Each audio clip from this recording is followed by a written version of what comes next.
Hello guys, welcome back to my YouTube channel. My name is YAHMAD. So we're going to be looking at paper 2 from the Information Technology course 9626, and we are doing October-November. So as mentioned in other videos, paper 2 could be quite heavy on either spreadsheets or databases. This particular paper is going to be focusing more on databases. So let's scroll down to the first question. Now, just to save myself a bit of time, I'm not going to be doing the evidence part of this paper, but what I'll do is I'll show you from my mark scheme what needs to be included for the evidence. Okay, so let's have a look. You're going to be working for 2-Hour Technology Solutions. You're required to carry out some data handling and media tasks. You must use the most efficient method to solve each task. All files saved must include your center number and candidate number. So for example, if you're saving the evidence, you save it like this. Okay, question 1. A manufacturing company needs a single central database and has gathered the details of staff employed at each site. Okay, so let me just highlight that. Unfortunately, the sites have saved the details in different ways. So here are details of each staff. These are CSV or files that contain details of each staff working at different sites. So we've got 4 different sites. We've got Ashford, Bolton, Cardiff, and Dundee. Okay, you can see 3 of them are CSV files, comma separated values, and 1 is an RTF file. Okay, you are required to develop a database consisting of 3 related tables containing 3 related tables. The data for the employees. Okay, so that's going to be basically all of this data combined, and we need to also look at this file as well. I'm just going to change the color of this to something else. So we're going to have to look at this file and then look at this file and maybe combine all of the data into one file that contains the data for the employees. Okay. Also the site details, which is going to be this one here. I think that will be fairly straightforward. There's only one file. Made that green. And then job codes, I can see it's not a CSV file, so we may have to convert that into another format to get that working. Okay, before we can start, we need to open the files and analyze the data. So let me just do that really quickly. Right, what I'm going to do is I'm going to start off with the more basic tables first. So the site details, okay? So if I go to my folder, task 1, site info, we're just going to look at it at this point. We're not going to change anything. We're just looking at the data. Okay, so we got the 4 different sites, as mentioned before: Ashford, Bolton, Cardiff, and Dundee. And for each site, we have the address details. So this probably will be the primary key, which will be linked to the employees table somehow. So we'll have to have a look at that in a moment. Nothing much. We don't need to do anything here. I think that's all set up. Okay. What I'm going to do next is look at the description, job codes descriptions.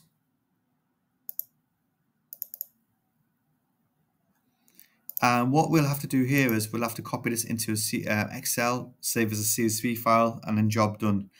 So again, we have the primary key here, and then obviously the description for each job code in this field here.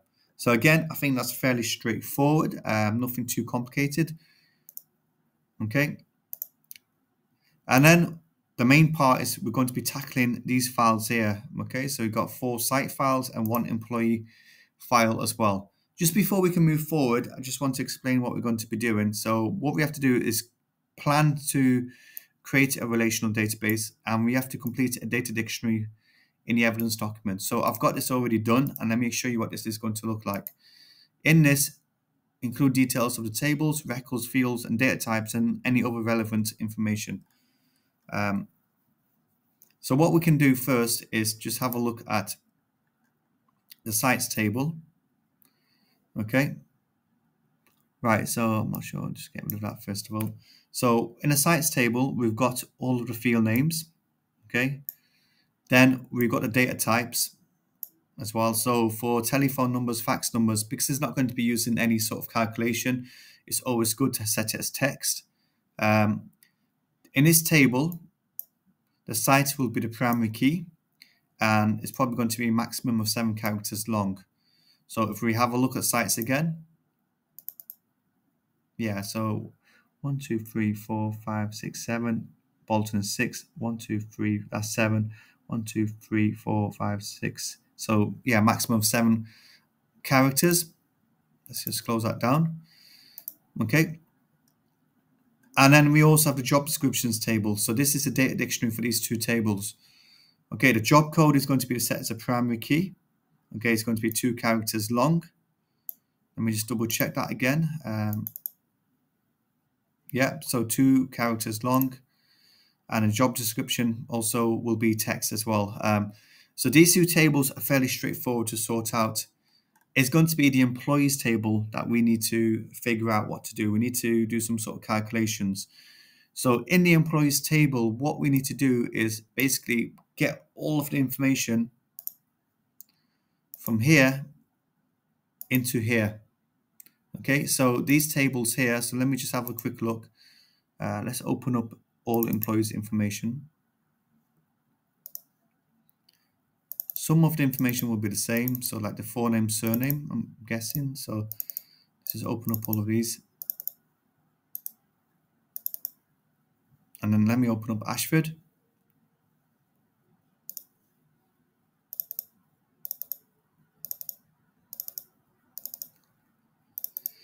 Okay, I'm just checking now to see what is going to be different. Okay, so what do we have here that we don't have in all of the employees' records? So let me just highlight what we do have. We've got payroll, given name, family name. So yeah, so let me just highlight what we have. Okay, do we have the date of birth? Let me just go back. Yeah, we have date of birth. So I'm just checking right now what we have in both tables. I think we also have date of employment. I just saw that a minute ago. Yeah, date of employment.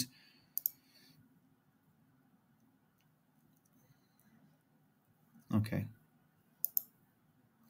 But it looks like we don't have these 3 fields. Okay, so these are the 3 fields that we're missing: site, job code, and contract hours. So this is going to be linking to the site table. This probably will be the form key, and this will be the form key for the job descriptions. Contract hours is also missing here. So we do have address, city, and postcode on here as well for each employee. So I'm just going to change that into like a pink. So that's fine. So these yellow fields exist on the employees, the branch details. Okay, the yellow ones are the same. The purple one are unique for all employee data. What we're missing is these 3 fields. So we need to get this information onto here. Okay, so what I'm going to do is just copy these field names and paste it here. Okay, and how are we going to get that information from this sheet onto here? So we can have a look at the payroll number. So the payroll number should match up. So CA, well, we've got Ashford open now. So this payroll number here, so if I just not copy it, actually, yeah, copy it.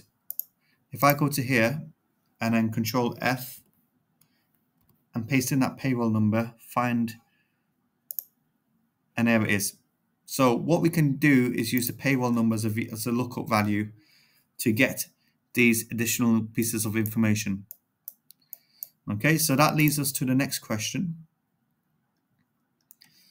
In a spreadsheet application, prepare the data for importing to a database. Use a formula to add the jobs information to the employee's information. So save your spreadsheet as all employee data. Okay, so as mentioned, I've just had a look at the information that we were provided. I've analyzed it. We opened up the employee's personal information sheet. We've identified what was missing and what could be taken from these sheets here. So this basically will have to be combined into one, and this will be like our table array. So let me start doing that now. So we've got Ashford open. Let me open up Bolton.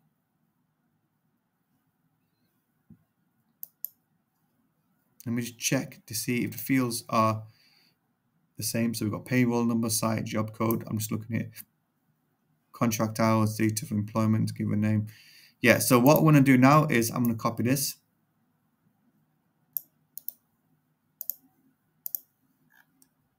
Into here. Okay. What's happened to the date of employment? The date of employment doesn't look the same. Was it?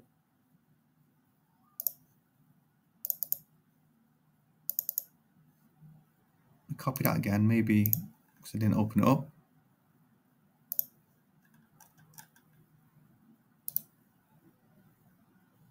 I'll paste like this, okay? That's fine. I think I just pasted the values. All right, let's open up the Cardiff one.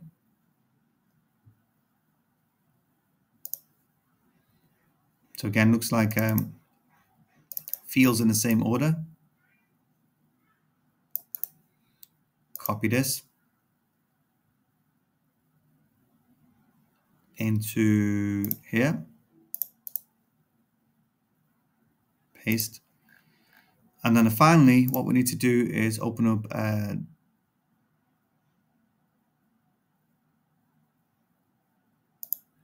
yeah, it's probably going to be this one here. So again, it looks like the fields are in the right order, same order. Copy.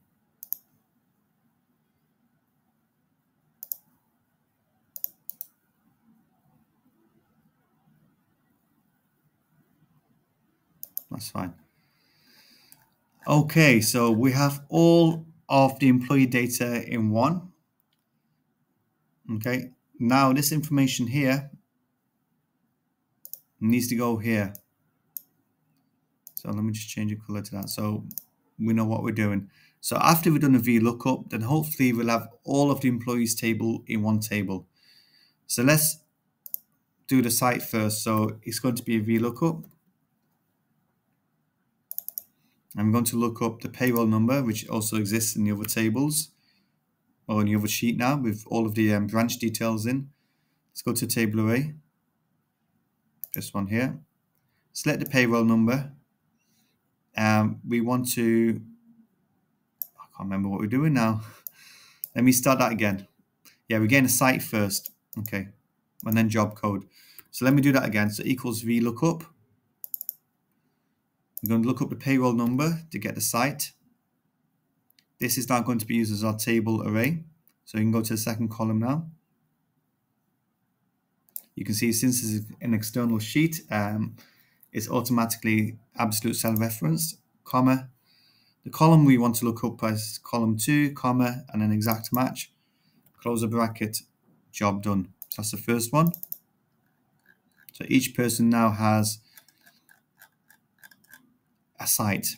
And this is going to be used to link to the site table. So once we get everything sorted, we're going to save all of our tables. And obviously you can see the relationships, how they will be formed. Now let's get a job code for each employee. So again, it's going to be a VLOOKUP. We're looking up the payroll number. And what we're going to do is come to this table here again.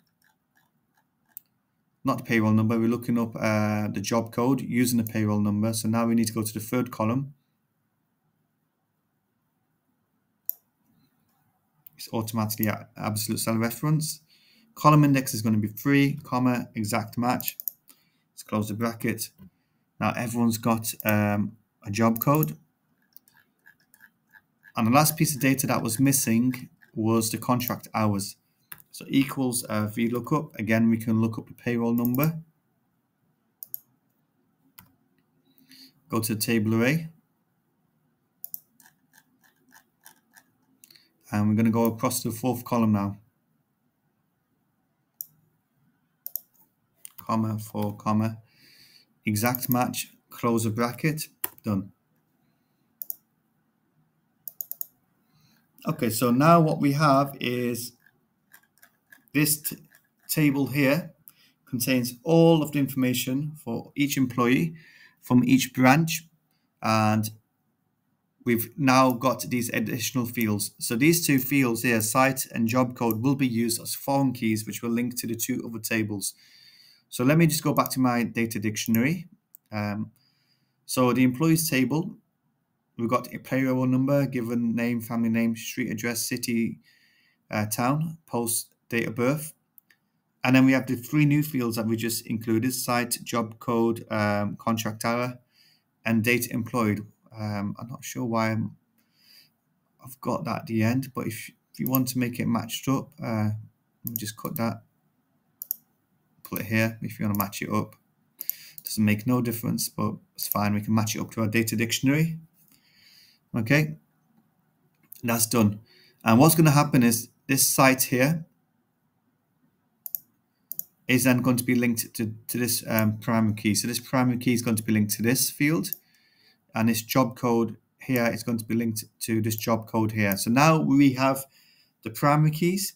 So when we talk about other metadata, we can talk about the primary keys, foreign keys, any specific data formats. So you can see day, month, for month, and then 4Ys for the year. So in a data dictionary, what you need to do is include the name of the table, the fields that will be included in the table, the data type, any other information like field size, and any other metadata like is it primary key or any formatting information that we need to know.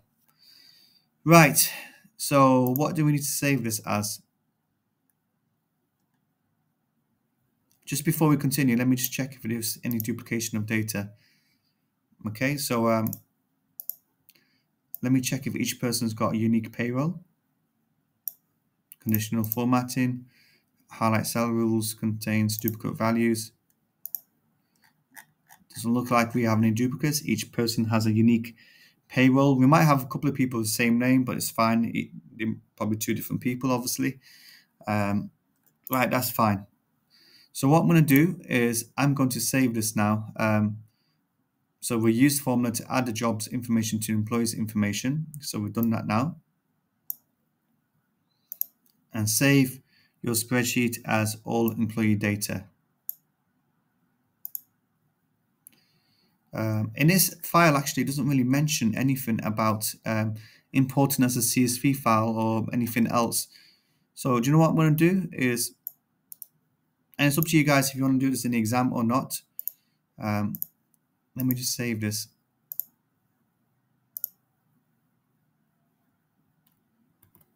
I'll save it as an Excel workbook. Okay, that's the first table, and I'm just going to make two tables, one for site and one's for job description. And it's completely up to you if you want to do it like this. So let's go to site information. Control C. Put that here. Done. And let's get the job description as well.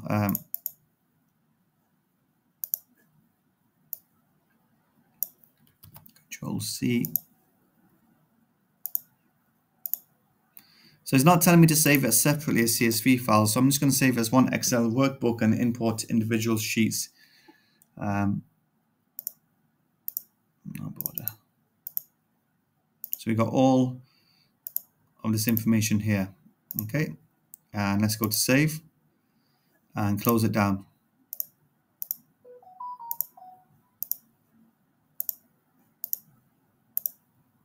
Okay, so that's done. Let's go to the question paper. So now what we need to do is create a database name to combine factory data and import all of the data. You're seeing what's here. Okay, so that's going to be the last part that we do now.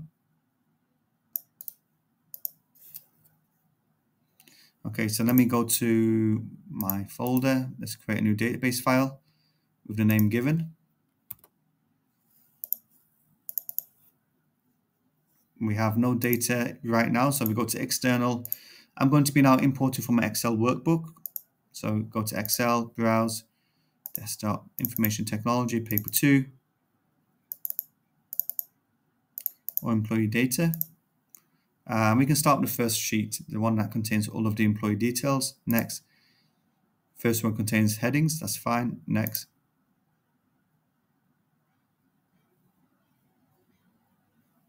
Next. We can choose our own primary key, the payroll number. Next. Finish. Just have a quick look. Do we need to change anything here? That's fine. In some cases, it would be better to import it as a CSV, but in this case, it's fine to import it the way I'm doing it now. Let's start that again from Excel.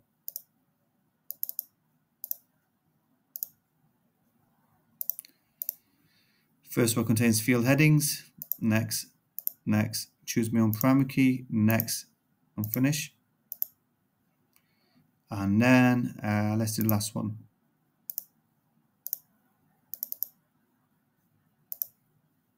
Job description. Next. First one contains fields headings. We can choose our own primary key, the job codes. Next. And finish. Now it's time to make the relationships. So we can add all of the tables. Let's put the employee one in the middle.